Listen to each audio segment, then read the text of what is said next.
I think this was the first science experiment that I ever saw. I remember my prep teacher, Mrs. Donald, blowing up a balloon and then pushing a series of needles into the balloon without it popping. I think it blew 6-year-old Ben's little mind. I remember coming back in from recess and finding Mrs. Donald's balloon flat.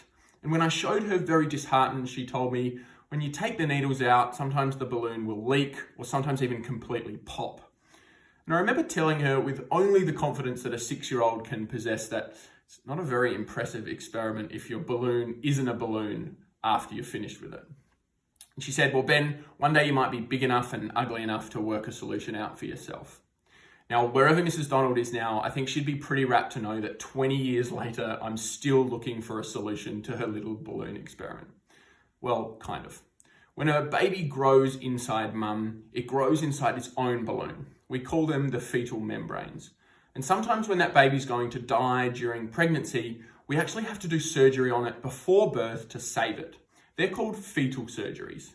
Now, these fetal surgeries are performed kind of like Mrs. Donald's balloon experiment. They're performed via keyhole surgery, using a camera and instruments on the end of long needles called cannula.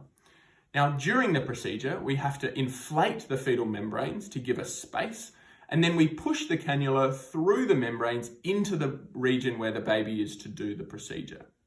And actually, interestingly, the membranes have the same problem as the balloon. We can take the cannula out okay after surgery, but the membranes will often leak or even completely rupture in the days or weeks to follow.